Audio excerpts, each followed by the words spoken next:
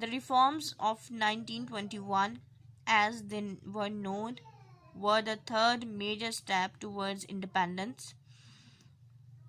یہ جو اصلاحات ہیں 1921 میں جو پیش کی گئی تھیں یہ آزادی کی طرف تیسرا بڑا اہم قدم سمجھی جاتی ہیں. They propose the following measures. ان میں یہ چاندیے جو اس کے نکات ہیں جو پوائنٹس ہیں وہ یہ بیان کرتی ہیں.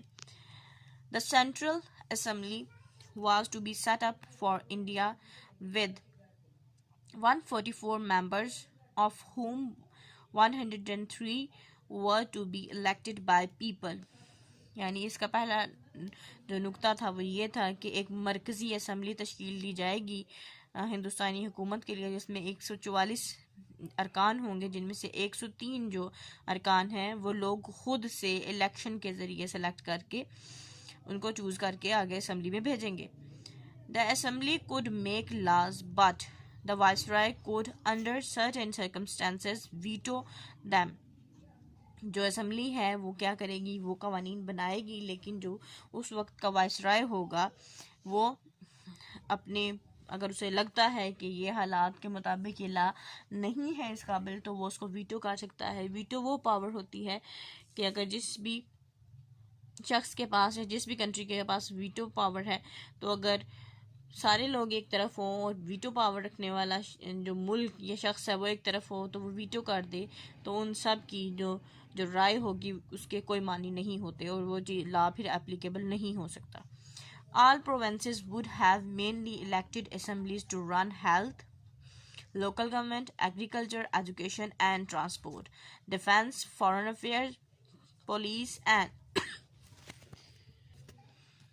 the budget were still to be the responsibility of the viceroy and his council. جتنی بھی صوبائی اسمبلیاں ہیں ان میں جو الیکٹڈ ممبرز ہوں گے وہ اس ساری یہ جو سارے معاملات ہیں ان کو وہ ہینڈل کیا کریں گے. یعنی اس میں چاہے وہ صحت کا مسئلہ ہے، لوکل گورنمنٹ ہے، یا زراعت کا مسئلہ ہے، تعلیم کا ہے، آمد و رفت کا ہے، اس کے علاوہ دفاع کا ہے، خارجہ پالیسیز ہیں، پولیس ہے، بجٹ ہے، وہ سب کی سب یہ سب کی سب رسپانسبلٹی جو سی ہیں وائسرائے کی اور اس کی کونسل کی ہوں گی. There were to be 2 or 3 Indian members of Viceroy's close inner cabinet. یعنی جو 2 یا 3 جو ہندوستانی ارکان ہیں وہ وائسرائے کی جو بہت قریبی کابینہ ہے اس میں موجود ہوں گے. The Congress rejected this proposal and the future battle lines seemed to be drawn up. جو کانگریس تھی اس نے اس جو پرپوزل یہ جو پیشکش تھی اس کو ٹھکرا دیا، اس کو ماننے سے انکار کر دیا اور مستقبل میں ایک بارڈر لائن جو سا ہے وہ ڈرا کر دی گئی کہ اب یہ ایک نیا سٹیپ ہے، ایک نیا قدم ہے آزادی کی طرف.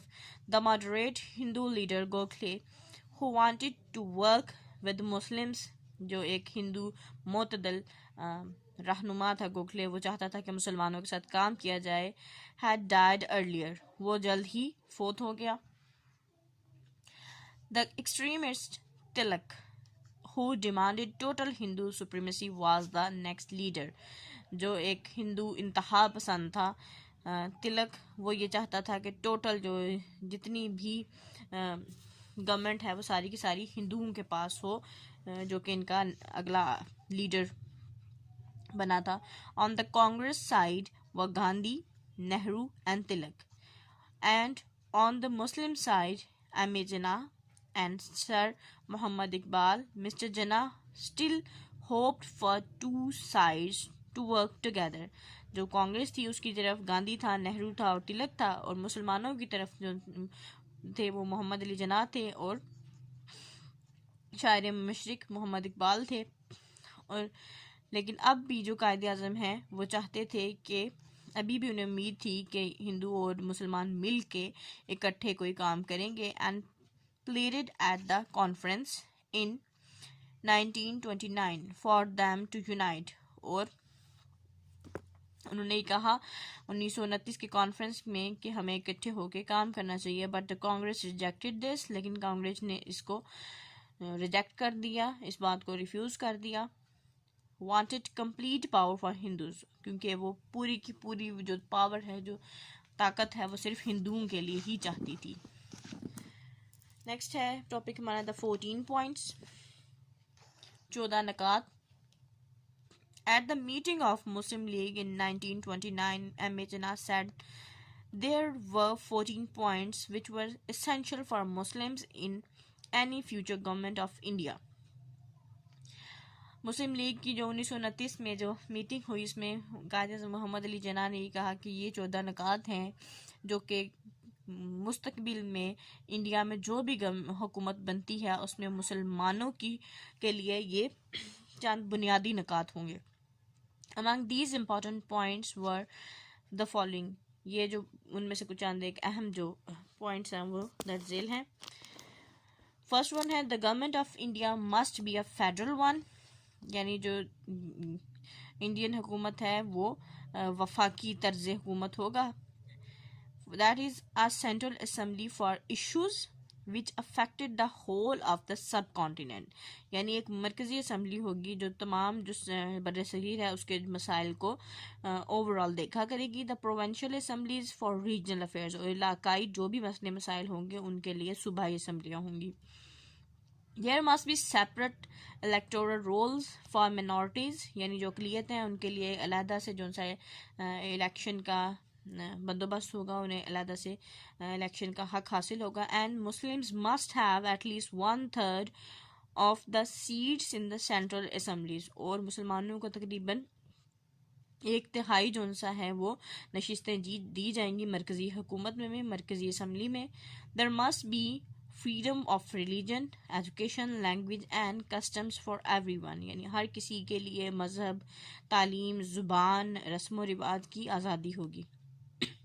Muslim and other minorities must have a fair share of senior offices in both central and provincial governments، یعنی جو مسلمان ہیں اور باقی دوسری اقلیتیں ہیں ان کے لیے ایک فیئر قسم کا حصہ رکھا جائے گا جس میں یعنی جو سینئر آفیسرز ہوں گے ان میں اور جو مرکزی اور صوبائی حکومتیں ہوں گی ان میں.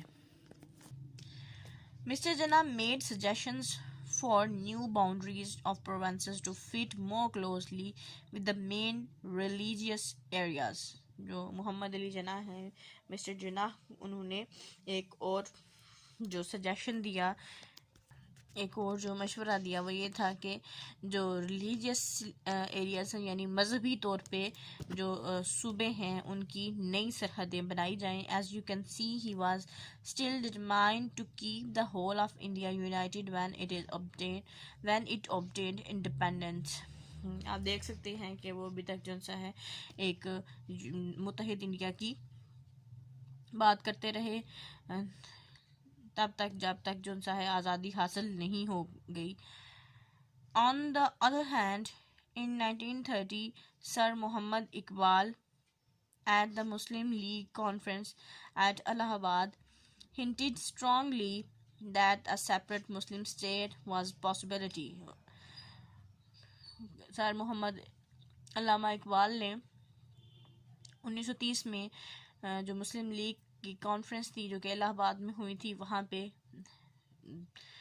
اسٹرانگلی یہ اس بات کا اندیا دے دیا تھا، بتا دیا مسلمانوں کو کہ اب جو سا ہے ہمارے لیے ایک علیحدہ مسلم ریاست کا بننا ناگزیر ہو گیا ہے، بہت ضروری ہو گیا ہے. He said that it would be better for everyone if the northwest of the subcontinent was a completely self-governing state, even if within an Indian federation. انہوں نے کہا کہ یہ بہتر ہے کہ جو بھی شمال مغربی بر صغیر ہے اس کو مکمل طور پہ آزادی دی جائے ایک الگ ریاست کی، چاہے وہ جو سا ہے انڈین فیڈریشن کے انڈر ہی رہے بے شک. The boundaries of suggested for the vague idea of an Islamic state was roughly similar to those of present day Pakistan. یہ جو آئیڈیا تھا جو کہ ایک اسلامک اسٹیٹ کا دیا گیا تھا یعنی ریلیجیسلی جو کیا گیا تھا باؤنڈریز کے بات کی گئی تھی، یہ تقریباً اس سے ملتا جلتا ہی ہے جو تقریباً حالیہ پاکستان ہے. یعنی یہی علاقے وہ تھے جو علامہ اقبال جن کو نارتھ ویسٹ جو سب کانٹیننٹ سائڈ تھی اس میں کہہ رہے تھے کہ اس کو الگ سے ایک علیحدہ سے ریاست بنا دی جائے. تقریباً یہ حالیہ پاکستان کا باؤنڈریز ہی بنتی ہیں. اس کو یہاں سٹاپ کریں گے. Wish you best of luck and اللہ حافظ.